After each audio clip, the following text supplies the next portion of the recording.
Detente. Escucha esto con atención porque lo que voy a decirte ahora mismo podría cambiar el rumbo completo de tu vida o dejarte en el abismo para siempre.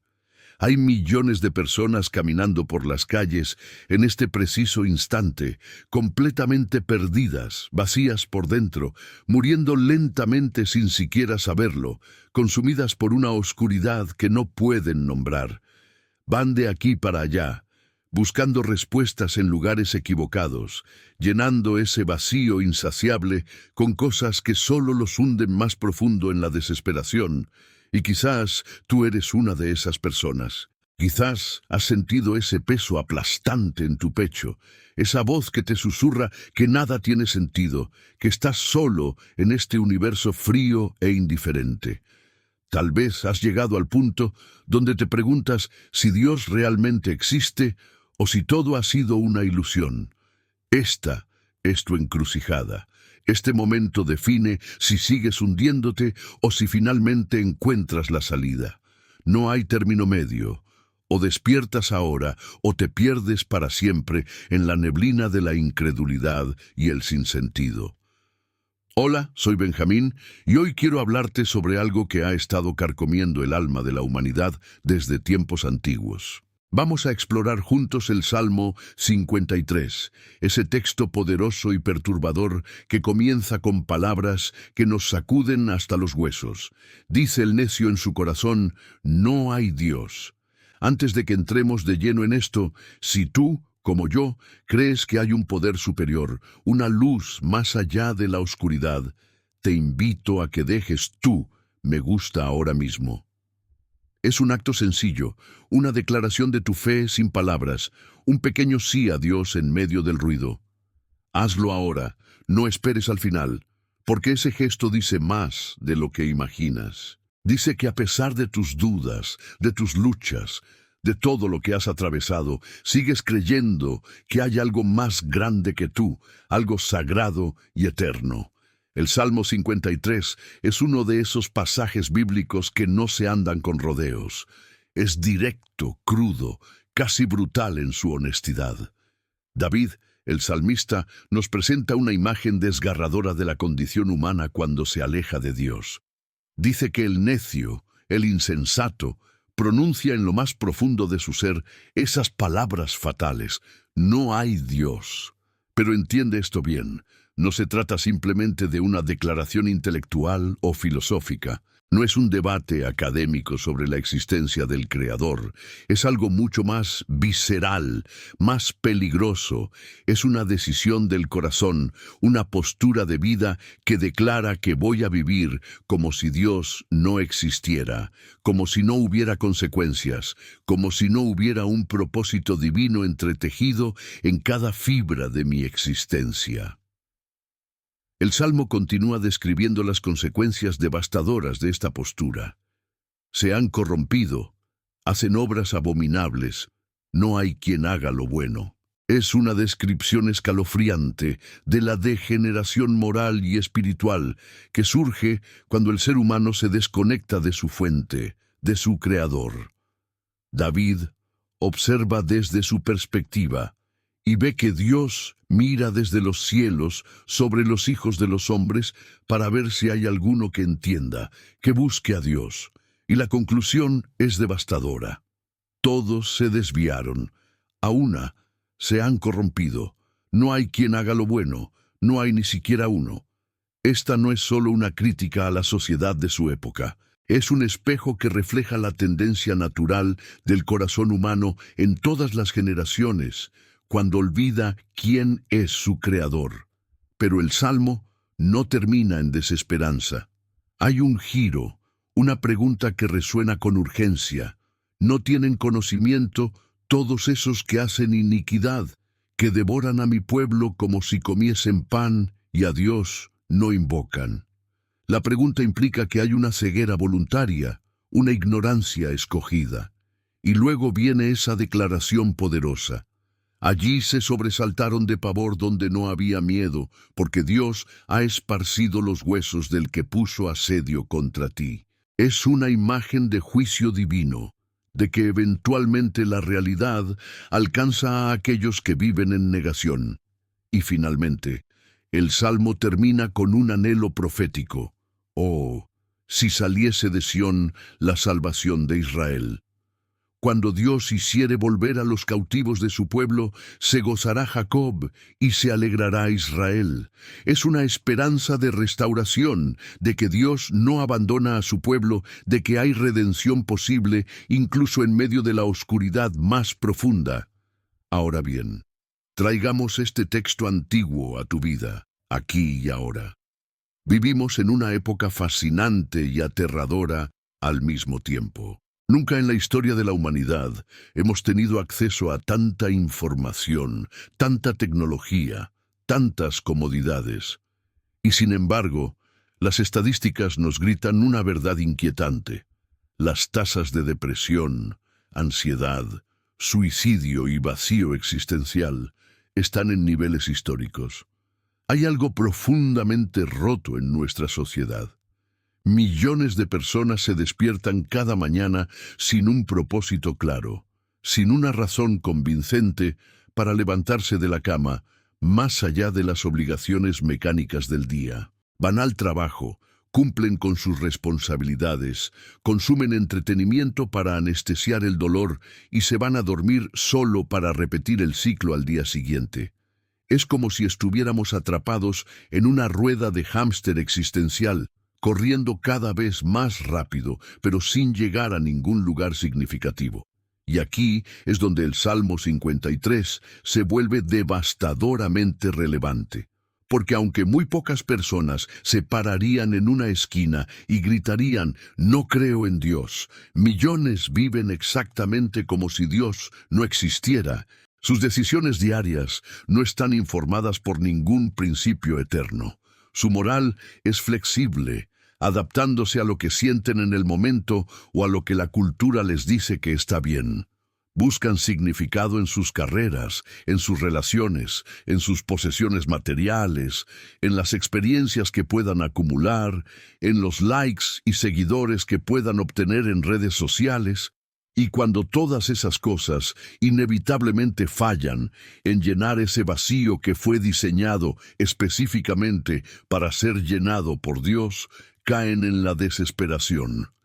Déjame preguntarte algo con total honestidad. Cuando te miras en el espejo cada mañana, cuando estás solo con tus pensamientos en la quietud de la noche, ¿cuál es la voz que escuchas en tu corazón? Es la voz que te dice que eres un accidente cósmico, un conjunto aleatorio de átomos que por casualidad ganó conciencia por un breve momento en un universo indiferente. ¿O es la voz que te susurra que fuiste creado con propósito, que llevas en ti la imagen misma del Creador, que tu vida tiene un significado que trasciende las circunstancias temporales que atraviesas? Porque estas dos voces están en guerra constante dentro de cada ser humano.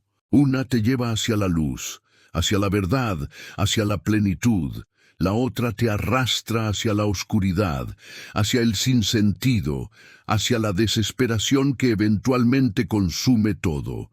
El peligro más sutil de nuestro tiempo no es el ateísmo militante y declarado, es algo mucho más insidioso, es el ateísmo práctico. Son personas que quizás van a la iglesia ocasionalmente, que dicen creer en Dios cuando se les pregunta, pero cuyas vidas no reflejan ninguna sumisión real al Creador. Viven según sus propios términos. Persiguen sus propios deseos, construyen sus propios reinos pequeños, y solo invocan a Dios cuando necesitan algo o cuando están en problemas. Es una fe conveniente, una religiosidad superficial que nunca penetra hasta el corazón, que nunca transforma realmente la manera en que viven, y esta es precisamente la necedad de la que habla el Salmo. No es necesariamente una necedad intelectual. Hay muchas personas brillantes, educadas, sofisticadas, que son necias en el sentido bíblico porque han desconectado su intelecto de la realidad fundamental de que existe un Dios al cual deben rendir cuentas. Ahora quiero llevarte a través de una historia que ilustra perfectamente este principio. Es la historia de un hombre que vivió hace siglos, un hombre cuyo nombre resuena a través de la historia como un ejemplo tanto de grandeza como de caída trágica. Hablo del rey Salomón, el hijo de David, quien comenzó su reinado con una sabiduría sin precedentes otorgada directamente por Dios. La historia de Salomón es fascinante porque nos muestra cómo incluso alguien que tuvo un encuentro directo con lo divino puede gradualmente deslizarse hacia esa necedad del corazón que describe el Salmo 53. Imagina por un momento los primeros años del reinado de Salomón. Era joven, acababa de heredar el trono de su padre David y se sentía completamente inadecuado para la tarea. Una noche, Dios se le apareció en un sueño y le hizo una pregunta extraordinaria. Pide lo que quieras que yo te dé. Piensa en eso. El creador del universo le estaba dando un cheque en blanco. Salomón podría haber pedido riquezas incalculables, poder militar invencible, una vida larga, llena de placeres. Pero en ese momento de su vida, su corazón estaba en el lugar correcto. Pidió sabiduría para gobernar bien al pueblo de Dios. Y Dios quedó tan complacido con esta petición que no solo le dio una sabiduría incomparable, sino que además le otorgó riquezas y honor como nunca antes había tenido ningún rey. Los primeros años del reinado de Salomón fueron gloriosos. Construyó el templo magnífico en Jerusalén, esa obra maestra arquitectónica que se convertiría en el centro de la adoración a Dios para la nación de Israel. Su sabiduría se volvió legendaria. Reyes y reinas de naciones lejanas viajaban largas distancias solo para escucharlo hablar. Resolvía disputas con una perspicacia sobrenatural. Escribió miles de proverbios, salmos y canciones que capturaban verdades profundas sobre la vida, la moralidad, la naturaleza humana. Era como si Dios mismo estuviera hablando a través de él. El reino prosperó bajo su liderazgo. Había paz, abundancia, justicia. Era la edad de oro de Israel. Pero algo empezó a cambiar lentamente, casi imperceptiblemente al principio. Salomón comenzó a hacer alianzas políticas con naciones vecinas, lo cual era una práctica común entre los reyes. Estas alianzas frecuentemente se sellaban con matrimonios. Salomón tomó esposas de diferentes naciones, mujeres que adoraban a otros dioses. Al principio, probablemente se dijo a sí mismo que esto no afectaría su fe. Era una cuestión política, no espiritual. Él era Salomón el sabio, el hombre que había construido el templo de Dios. Su fe era inquebrantable, o eso pensaba. Pero la palabra de Dios había advertido claramente contra esto. No era simplemente una regla arbitraria, era una protección contra la erosión espiritual que inevitablemente ocurre cuando comprometes tus convicciones fundamentales. Con el paso de los años, Salomón acumuló 700 esposas de linaje real y 300 concubinas. Era un harén gigantesco que reflejaba más el ego de un monarca que buscaba afirmar su poder que la humildad del joven que había pedido sabiduría. Y estas mujeres, cada una arraigada en sus propias tradiciones religiosas, comenzaron a influenciar su corazón. Las Escrituras nos dicen que cuando Salomón era viejo, sus mujeres desviaron su corazón tras dioses ajenos, y su corazón no era perfecto con Jehová su Dios, como el corazón de su padre David. Aquí vemos el proceso gradual de la necedad del corazón. No fue un rechazo abierto e inmediato de Dios, fue una deriva lenta, un compromiso tras otro, una justificación tras otra, hasta que finalmente el hombre que había sido el más sabio de la tierra se encontró construyendo altares a dioses falsos para complacer a sus esposas. Piensa en la tragedia de esto. Salomón había tenido experiencias directas con Dios. Había escuchado su voz. Había visto su gloria llenar el templo que construyó. Había escrito palabras inspiradas que reconocían que el temor de Jehová es el principio de la sabiduría. Y sin embargo aquí estaba, en sus años dorados, adorando a Astoret, diosa de los sidonios, a Quemos, ídolo abominable de Moab, a Moloc, ídolo abominable de los hijos de Amón. Había pasado de ser el hombre más sabio del mundo a vivir como un necio que dice en su corazón, no hay Dios, o al menos no hay un solo Dios que merece mi completa devoción. La historia cuenta que Dios se apareció a Salomón 2 veces, advirtiéndole sobre las consecuencias de su desobediencia. Pero Salomón no guardó lo que Jehová le mandó. Su corazón se había endurecido. Las bendiciones que había recibido, en lugar de llevarlo a una mayor gratitud y obediencia, lo habían llevado a una sensación de autosuficiencia. Ya no sentía que necesitaba depender de Dios de la misma manera. Tenía riquezas, poder, fama, placer. Desde su perspectiva limitada, todo parecía estar bien. Pero estaba viviendo una mentira, persiguiendo vanidades, construyendo un legado que se desmoronaría después de su muerte.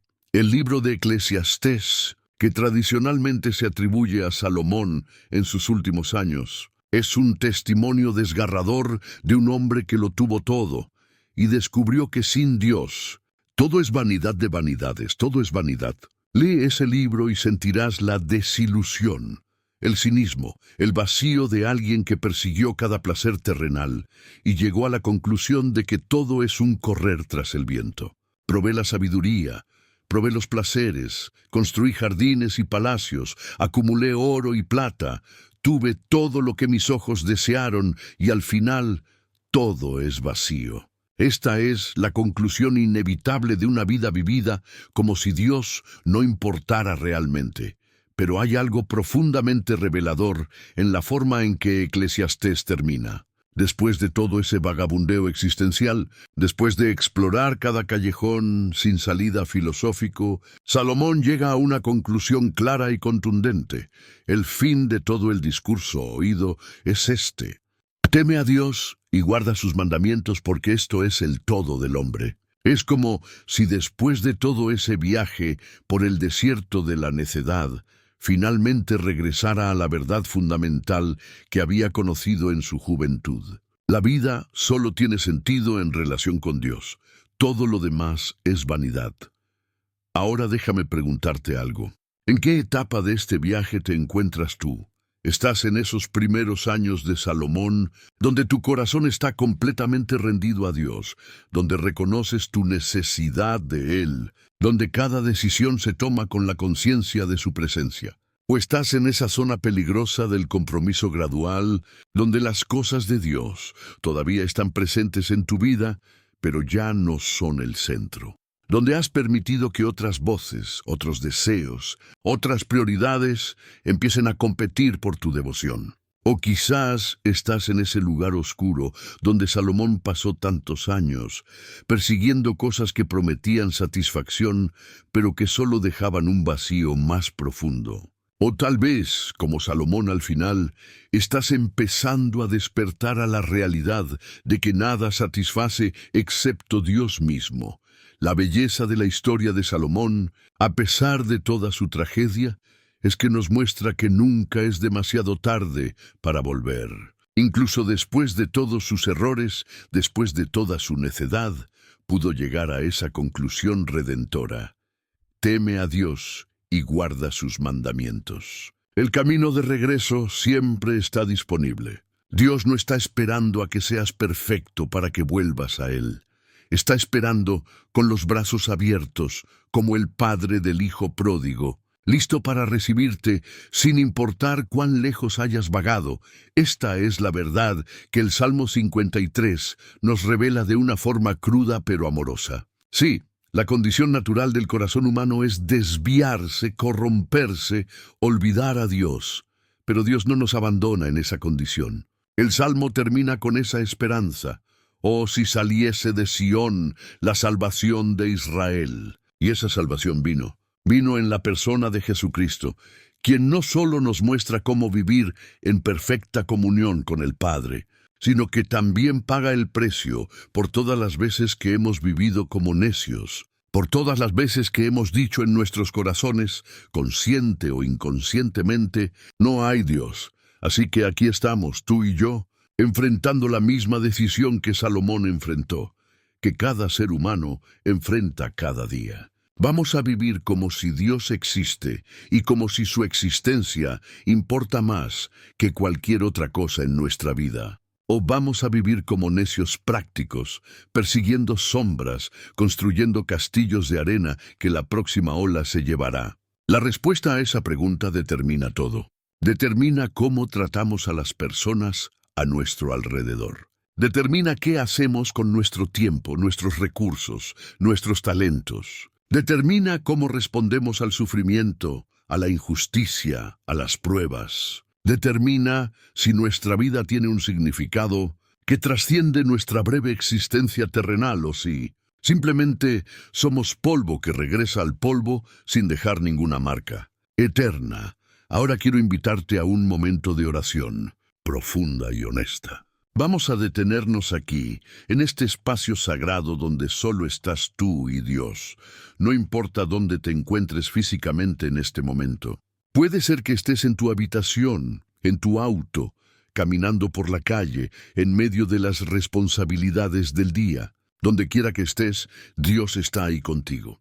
Él te ve, Él te conoce. Él conoce cada pensamiento que has tenido, cada lucha que has enfrentado, cada momento de duda y cada destello de fe.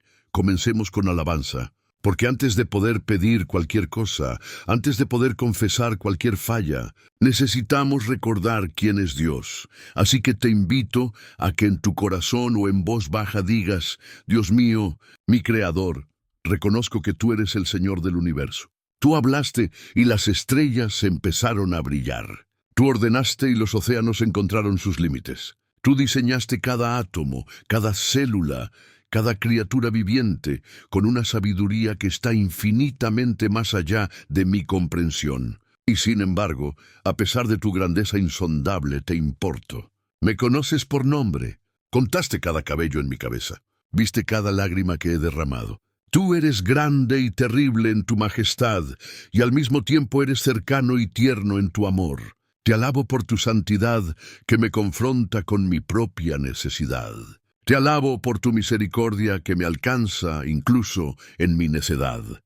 Ahora pasemos al arrepentimiento, porque si somos honestos, todos nosotros hemos vivido en algún momento como el necio del Salmo 53. Oremos. Padre, confieso que ha habido momentos, días, temporadas enteras donde he vivido como si tú no existieras. He tomado decisiones basadas únicamente en lo que yo quería, sin consultarte, sin considerar tu voluntad. He perseguido cosas que prometían satisfacción, pero que solo me dejaron vacío. He puesto mi confianza en mi propia sabiduría, en mi propia fuerza, en mis propios planes. Y cuando esas cosas fallaron, me sentí perdido y desesperado. Reconozco que he sido necio. He dicho con mis acciones, si no con mis palabras, que puedo manejar mi vida sin ti. Y esa ha sido la mentira más destructiva que he creído. Perdóname por las veces que he ignorado tu voz. Perdóname por las veces que he conocido lo correcto, pero he escogido lo fácil. Perdóname por construir altares a ídolos modernos, ya sea el dinero, el éxito, el placer, la aprobación de otros, y por darles el lugar en mi corazón que solo tú mereces. Lávame, límpiame, restáurame a ti. Continuemos con petición, porque todos necesitamos algo de Dios. Oremos. Señor, te pido sabiduría, no la sabiduría del mundo que cambia con cada generación, sino tu sabiduría eterna que permanece para siempre. Dame un corazón que te busque de verdad. Quita de mí ese ateísmo práctico que me hace vivir como si tú no importaras. Ayúdame a verte en cada momento del día, a consultar contigo en cada decisión, a depender de ti en cada desafío. Te pido fortaleza para resistir las voces que me llaman a vivir según los estándares del mundo en lugar de tus estándares. Dame valentía para ser diferente, para nadar contra la corriente, para mantenerme firme en la verdad, incluso cuando me cueste algo. Sana las áreas de mi vida donde he sido herido por mi propia necedad o por la necedad de otros. Restaura lo que se ha perdido. Renueva mi mente para que pueda pensar tus pensamientos después de ti.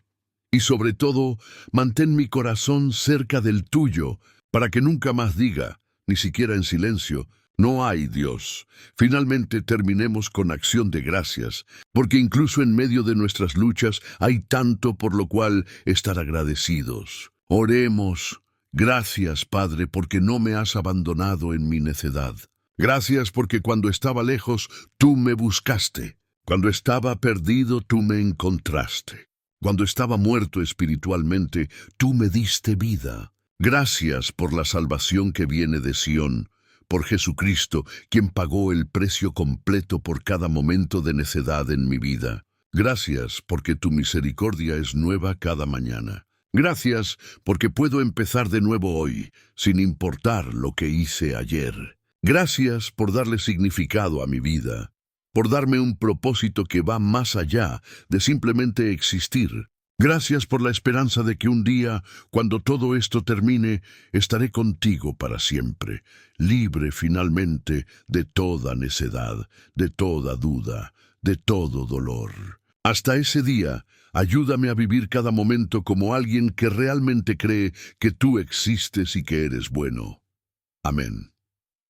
Mientras cierras este tiempo de oración, quiero que sepas algo. El simple hecho de que hayas llegado hasta aquí, de que hayas dedicado este tiempo para reflexionar sobre estas verdades profundas, ya dice algo hermoso sobre tu corazón. Hay algo en ti que anhela más que lo superficial. Hay algo en ti que sabe, en lo más profundo de tu ser, que fuiste hecho para algo eterno. No ignores ese anhelo. No lo entierres bajo las distracciones y las ocupaciones de la vida cotidiana. Deja que te guíe de regreso a casa, de regreso a los brazos del Padre que te creó y que te ama con un amor que nunca fallará. Así que levántate de este lugar de oración diferente de como entraste. Lleva contigo la certeza de que Dios existe, de que Él te ve, de que tu vida importa infinitamente porque fuiste creado por Él y para Él. Y cuando enfrentes las luchas inevitables de la vida, a cuando las voces de la duda intenten susurrarte que todo es vanidad, recuerda las palabras del salmista y la conclusión de Salomón. Teme a Dios y guarda sus mandamientos, porque esto es el todo del hombre.